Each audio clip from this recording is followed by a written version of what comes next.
Hello friends, welcome to my YouTube channel. कैसे हैं आप? हमेशा की तरह यूजफुल टिप्स के साथ आज की वीडियो शुरू कर लेते हैं। दोस्तों, मेरी पहली टिप होने वाली है बेल्ट को लेके। दोस्तों, बेल्ट का इस्तेमाल तो हम सब लेडीज़ और जेंट्स करते ही हैं और हमारे घर में ढेर सारे बेल्ट हो जाते हैं जिनको कि हमें ऑर्गेनाइज करना पड़ता है।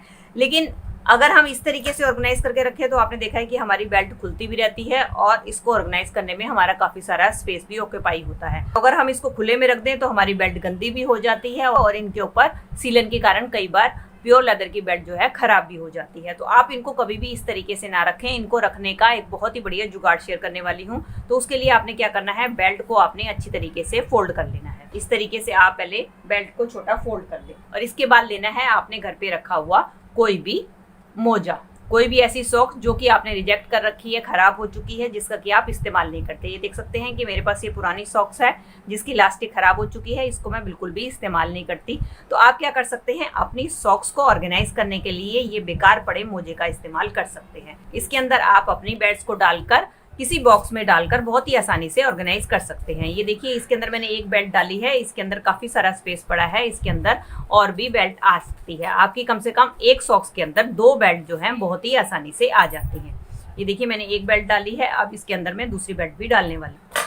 ये देखिए, मैंने इसके अंदर डाल ली है। अब इस तरीके से आप अपनी बेल्ट को किसी भी बॉक्स में ऑर्गेनाइज करके रख सकती हैं या इसी तरीके से भी आप ऑर्गेनाइज करके रखेंगी तो आपकी बेल्ट बिल्कुल भी खराब नहीं होगी और बहुत छोटी जगह में ऑर्गेनाइज हो जाएगी और जब का आपको जरूरत होगी बहुत ही आसानी से आपको मिल भी जाएगी। चलिए फ्रेंड, अगली टिप में मैंने ले लिया है एक पॉलिथीन। इस तरीके के आपने देखा है हमारे पास छोटे छोटे से कपड़े के पॉलिथीन काफ़ी सारे आ जाते हैं। तो आज इसका एक बहुत ही बढ़िया इस्तेमाल आपको बताने वाली हूँ। उसके लिए आपने क्या करना है, पॉलिथीन को आपने इस तरीके से आधा मोड़ लेना है और क्या करना है, आपने ये जो इसका ऊपर वाला हिस्सा है इसको आपने अंदर की तरफ को इस तरीके से फोल्ड कर देना है। ये बराबर फोल्ड कर देना है। सेम इसी तरीके से हम इधर से भी इसको फोल्ड कर देंगे और इसके बाद हम लेंगे सुई धागा और सुई धागे की मदद से अब हम इसको यहाँ से सिल लेंगे। अभी देखिए, मैंने नीचे से सिल लिया है। अब ये जो हमारे ऊपर वाले हिस्से हैं ये भी ना खुलें तो हम क्या करेंगे, यहाँ भी छोटा सा एक टांका लगा देंगे। इसी तरीके से इसकी दूसरी वाली साइड है, इसको भी हम सिल के टांका लगा देंगे ताकि ये बिल्कुल भी खुले।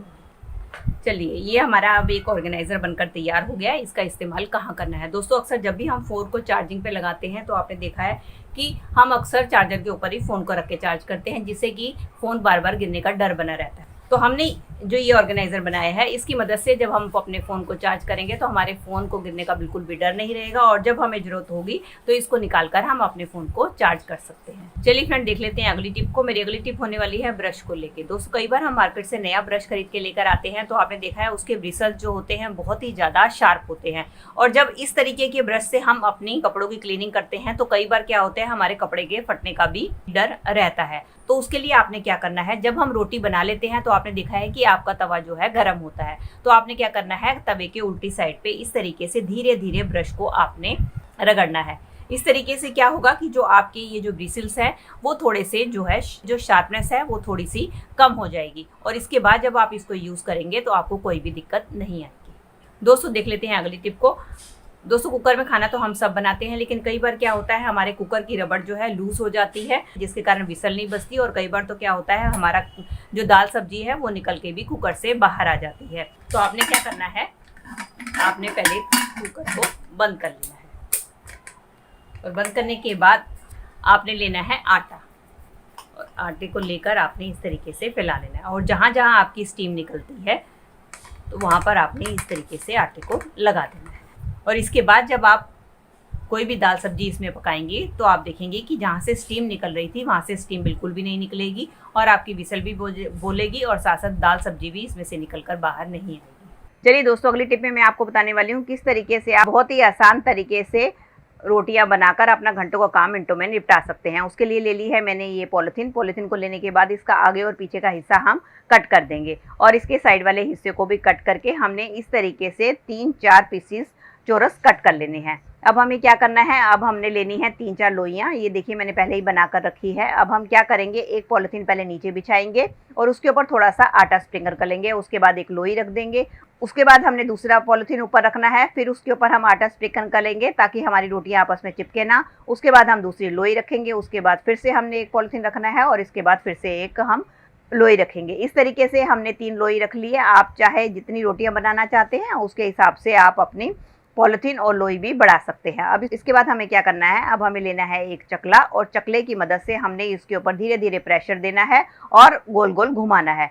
इस तरीके से गोल गोल घुमाना है। गोल गोल घुमाने से क्या होगा कि आपकी एक ही टाइम में 3-4 रोटियां बनकर तैयार हो जाएंगी। इससे आपके टाइम की बचत तो होगी और साथ साथ आपका घंटों का काम मिनटों में हो जाएगा। तो दोस्तों ये थी मेरी आज की वीडियो। आई होप आपके लिए हेल्पफुल रही होगी। अगर इनमें से कोई भी टिप आपके लिए यूजफुल रही है तो प्लीज इसे एक लाइक दीजिएगा और मुझे कमेंट करके बताइएगा इनमें से आपको कौन सी टिप सबसे ज्यादा बढ़िया लगी। चलिए मिलती हूँ अगली वीडियो के साथ। Till then take care and bye bye.